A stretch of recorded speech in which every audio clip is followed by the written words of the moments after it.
Bismillahirrahmanirrahim. Sebuah kaidah besar terjadi, bolehnya meninggalkan syariat untuk orang-orang yang sudah mencapai level agama tertentu. Ini beredar di tengah kaum muslimin, tidak hanya di Indonesia, sampai internasional. Sebuah aliran-aliran sesat di permukaan bumi ini yang kalau dipelajari ada jenjang-jenjangnya. Kalau sudah sampai kepada jenjang yang terbaik, dia boleh untuk tidak sholat, dia boleh untuk tidak puasa Ramadan, dia boleh untuk minum khamar, dia boleh untuk ini, boleh untuk meninggalkan agama.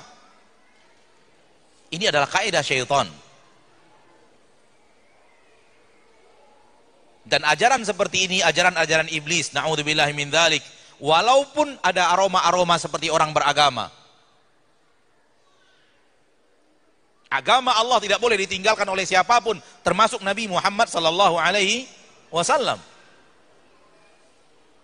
Abu Bakar radhiyallahu taala anhu adalah umat Nabi Muhammad SAW terbaik. Beliau berkata, aku ingin semua yang datang dari Nabi aku amalkan dan tidak lari sedikit pun. Karena kalau aku lari sedikit saja, aku takut hatiku menjadi hati yang sesat. Itu Abu Bakar radhiyallahu anhu. Aku ingin semua yang datang dari Nabi aku amalkan, tidak ingin satu pun lari. Karena kalau sempat saya lari, saya takut hatiku berubah menjadi hati yang tersesat, kata Abu Bakar radhiyallahu taala anhu wa ardhah. Ini Abu Bakar, manusia terbaik setelah Nabi Muhammad sallallahu alaihi wasallam. Siapa Anda yang berani mengatakan bahwa saya sudah sampai level ini, sehingga bagi saya kalian sholatnya takbiratul ihram sampai salam, kalau saya nggak perlu sholat seperti itu. Ini adalah kaidah syaitan. Merasa sudah sampai kepada jenjang yang luar biasa, sehingga tidak lagi wajib sholat, tidak lagi wajib puasa, tidak lagi wajib zakat, boleh melakukan hal-hal yang sifatnya haram. Na'udzubillah, tsumma na'udzubillah min dzalik. Dan kata para ulama, yang seperti ini bisa membawa kepada dosa kufur, keluar dari agama Islam. Orang yang berani mengatakan bahwa tidak wajib bagi saya sholat, tidak wajib bagi saya berpuasa Ramadan, maka dia telah merubah agama Allah, menghalalkan yang diharamkan Allah, dan merubah hukum wajib menjadi hukum tidak wajib. Dan ini pekerjaan yang bisa mendatangkan dosa kufur, dan dosa kufur besar yang bisa membuat orang keluar dari agama Islam. Yang ketiga, dan kita cukup dengan yang ketiga, insya Allah kita lanjutkan pada sesi setelah maghrib insya Allah. Sebuah kaidah besar mengganggu banyak manusia muslim di negeri kita, kaidah yang beredar di tengah kaum muslimin, semua orang Islam pasti masuk surga. Ini juga kita temukan di tengah kaum muslimin banyak. Sebenarnya kalimat ini kalimat benar asal difahami benar, namun prakteknya di tengah kaum muslimin tidak benar, sehingga ketika dipraktekkan dengan tidak benar, maknanya jadi hancur-hancuran.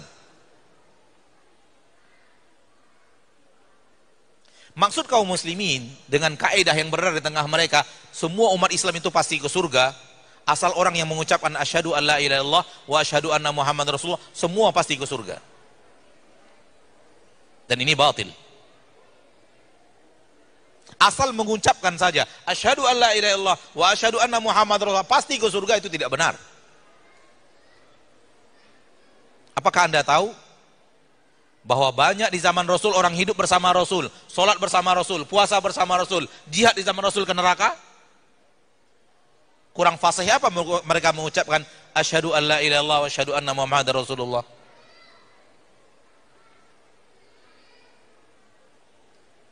Kalau hanya sekedar mengucapkan asyhadu an la ilaha illallah wa asyhadu anna Muhammad Rasulullah, kemudian amalan membantah asyhadu an la ilaha illallah wa asyhadu anna Muhammad Rasulullah, ini bukan umat Islam yang akan ke surga. Dan ini makna yang difahami oleh banyak kaum muslimin. Merasa diri aman, saya muslim, Saya sudah bersyahadat asyhadu an la ilaha illallah wa asyhadu anna Muhammadar Rasulullah, walaupun saya enggak sholat, walaupun saya enggak puasa Ramadan, tapi saya orang Islam. Semua orang Islam itu pasti masuk surga. Sehingga menjadi kaidah besar bagi iblis menyerat manusia untuk lalai beragama, meninggalkan agama. Lalu apa yang makna yang benar dari semua umat Islam masuk surga? Makna yang benar adalah semua yang bersaksi asyhadu an la ilaha illallah wa asyhadu anna Muhammadar Rasulullah, dan sampai akhir hayatnya dia tidak batalkan itu dengan hal-hal yang bertabrakan dengan la ilaha illallah Muhammad Rasulullah.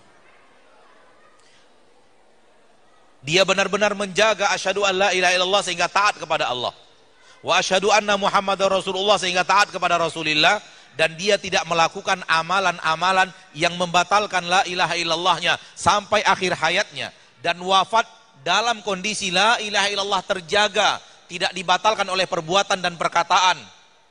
Itu orang pasti ke surga. Ini makna yang benar. Orang yang menjaga la ilaha illallahnya sampai akhir hayat, dan dia tidak batalkan dengan kesyirikan, tidak batalkan dengan kekufuran. Adapun dia ucapkan, kemudian perbuatan syirik dia lakukan, batal la ilaha illallahnya. Asyhadu an la ilaha illallah dia ucapkan, dia lakukan dosa-dosa kufur, batal la ilaha illallahnya. Dan kalau sudah batal la ilaha illallahnya, dia wafat, di sisi Allah wafat bukan sebagai seorang muslim. Yang wafat sebagai seorang muslim di dalam ilmu Allah adalah yang bertahan memiliki la ilaha illallah dan tidak batal sampai akhir hayat. Namun yang tengah berada di tengah manusia adalah asal ucapkan la ilaha illallah Muhammad Rasulullah, sudah aman, untuknya surga. Mereka mengatakan asyhadu an la ilaha illallah kunci surga. Kita sudah punya asyhadu an la ilaha illallah. Dikatakan kepada Imam Hasan Al-Basri, apakah la ilaha illallah kunci surga? Kata Imam Al-Basri, benar. La ilaha illallah itu kunci surga. Namun ketahuilah, tidak ada kunci melainkan punya gigi-gigi. Ada gigi-giginya. Setiap kunci ada apa? Ada gigi-giginya. Ada tuntutan-tuntutan la ilaha illallah yang harus diamalkan. Itulah dia gigi-gigi la ilaha illallah. Itulah dia gigi-gigi dari kunci surga. Barang siapa yang datang membawa kunci, pakai gigi-gigi, dibukakan pintu untuknya. Barang siapa yang membawa kunci tanpa ada gigi-giginya, tidak akan dibukakan untuknya pintu surga. Maka wahai muslim, tidak cukup dengan mengatakan asyhadu an la ilaha illallah wa asyhadu anna Muhammadar Rasulullah, lalu Anda sudah yakin surga sudah di tangan. Karena boleh jadi pekerjaan Anda membatalkan la ilaha illallah, perbuatan Anda membatalkan la ilaha illallah, perkataan Anda membatalkan la ilaha illallah. Ketika Anda berkata kepada pawang hujan, Pak tolong tahan hujan Pak, jangan sampai turun, perkataan Anda itu sudah membatalkan la ilaha illallah yang Anda ucapkan sebelumnya. Karena Anda sudah meminta kepada selain Allah, dan permintaan kepada selain Allah membatalkan la ilaha illallah, berarti kunci Anda tidak punya gigi sama sekali. Kata Imam Hasan Al-Basri, datang membawa kunci yang ada gigi-giginya, dibukakan pintu surga. Datang membawa kunci tak punya gigi, tak dibukakan pintu surga. Maka la ilaha illallah tidak bisa hanya sekedar diucapkan, namun dijaga untuk tetap bertahan, tidak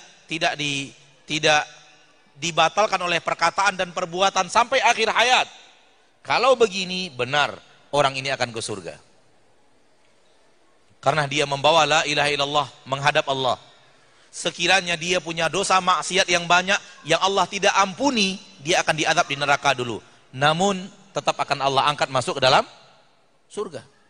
Dan tak akan pernah kekal di neraka untuk selama-lamanya. Namun yang beredar di tengah masyarakat kita bukan itu.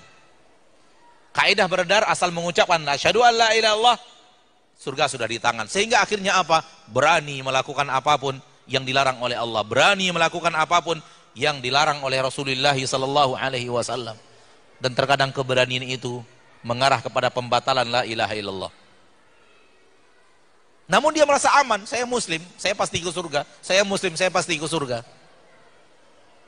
Diamankan untuknya surga oleh iblis untuk dia berani melakukan maksiat kepada Allah, yang boleh jadi salah satu maksiatnya itu membatalkan la ilaha illallahnya. maka tidak begitu memahami setiap orang Islam masuk surga.